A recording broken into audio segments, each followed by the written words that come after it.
په دې شي باندې بل چې قهوه وڅښي د دې ځای قهوې د پاکستان په هر ګوټ کې وڅښي نو دې ځای قهوې چې کومه دا بل شي ځای بل ځای کې نشته په څه چې د لوړګي اوبه ښایسته ده یعنی صحت سره تعلق هر یو خوراک صحت سره تعلق ساتي او نو قهوه بخښنه غواړم یا تورې یا سرې یا ګوړې چاک او ما خو هر یوه خوښه ده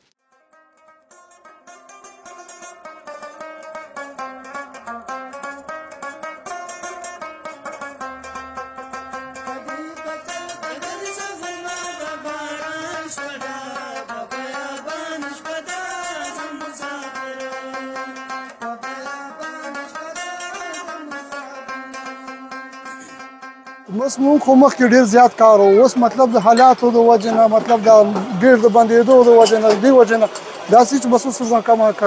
قهوه کمه وځي دا 100 120 130 چنه کم وځي مخکې به مونږ کم از کم 1000 نه پورته واتو نو اوس چې دغه وځي څه چې اوس بازار هغسې نه دی مخکې ډېر بازار خو اوس هغه حالات نه دي که نه اوس یې دړی دی شپږ سیره بوره ولیکو بس دې کې 120 چنه که راځي نو دغه ټیبل دی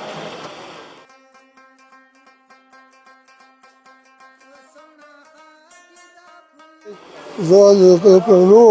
تلو وخت نه مو دا هوټل کړو بلکل مونږ د پخوانی هوټل دی د اتیا 15 کاله شي چې مطلب دا هوټل دی زمونږ مخکې مشرانو کو اوس یې مونږ کړو بل دلته چې د دې غونډې مشران چې دي هغه دلته پاتې شوي دي که حمزه بابا او مراد او ناظر استاد دی که خاطر افریدی دی هغه دلته پاتې شوي بل داسې وخت نه مونږ دا هوټل کړو د نیکونو پلرونو وخت نه چې هغه دلته به قافلې راتلي د قافلو وخت نه موږ دا هوټل وکړو نن هم پکې لګی د الله نه شکر وباسو ښه ښایسته کار هم کې روان دی بل موږ قهوه چې مشهوره په دې شي مشهوره چې لوړګي اوبه ښایسته ده چای یې ښایسته دی خلک اخلاق یې ښایسته دی ګوره قهوه بخښنه غواړم ټول تعلق د اوبو سره لري د لوړګي د خیبر اوبه قهوې ته جوړه اوبه ده او بیا دا خلک ریتې ولاړلې او دا شی نه خوري نو ډېر خولې ما اورېدلي چې قهوه پونتري ده لکه ټوپک کې چې پونتري راکاږي مونږ یو